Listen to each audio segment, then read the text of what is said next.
Hello दोस्तों, स्वागत है आपका अपने खुद के यूट्यूब चैनल द टेक्सरेंट्स में। आज मैं आपको बताऊंगा disadvantages of composition scheme. Composition scheme के क्या क्या नुकसान होते हैं और हमें ये ऑप्ट क्यों नहीं करनी चाहिए।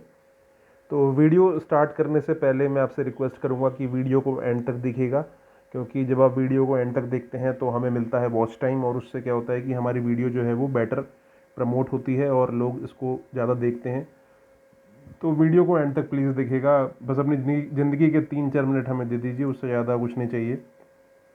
तो कंपोजिशन स्कीम के जो तरीके हैं अप्लाई करने के, वो मैं आपको नहीं बताऊंगा, क्योंकि वो आपको पहले से पता होगा।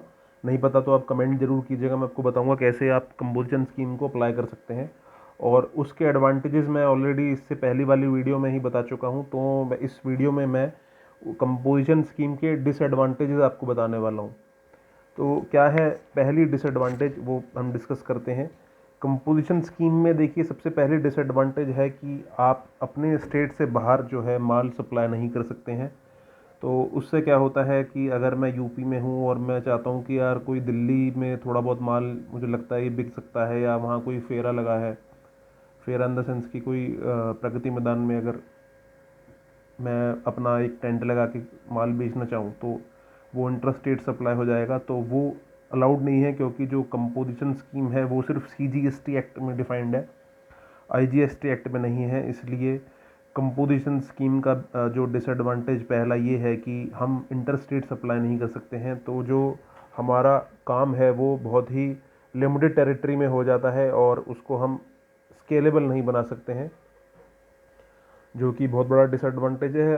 और ये बेसिकली उन्हीं लोगों के लिए होता है जो शॉप से बैठते हैं, जिन्हें लगता है कि हमें शॉप पे बैठ के ही काम करना है, हमें कोई नई फ्रेंचाइजी या कुछ इस तरह से नया करना नहीं है, हमें बस परचूनियाँ बनना है, परचून की दुकान चलानी है। उनके लिए ये कंपोजिशन स्कीम बनाई गई थी। तो पहली जो इसकी डिसएडवांटेज है वो है लिमिटेड टेरिटरी।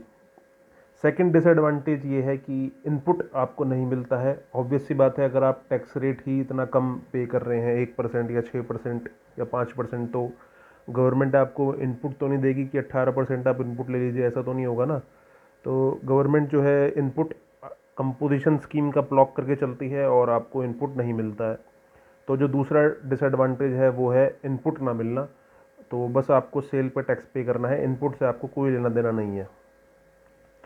तीसरा जो इसका डिसएडवांटेज है वो है कि अगर आप कुछ ऐसा आइटम बेचना चाहते हैं जो कि नॉन टैक्सेबल है, लाइक अल्कोहल, और जो एम्बिट ऑफ जीएसटी से ही बाहर है, तो वो आप सेल नहीं कर सकते हैं, क्योंकि कंपोजिशन स्कीम में वो डिफाइंड नहीं है, वो आप नहीं कर सकते हैं। तो तीसरा इसका जो डिसएडवांटेज है वो ये है कि आप अल्कोहल वगैरह कुछ नहीं बेच सकते हैं कंपोजिशन स्कीम अगर आपने ऑप्ट कर ली है तो।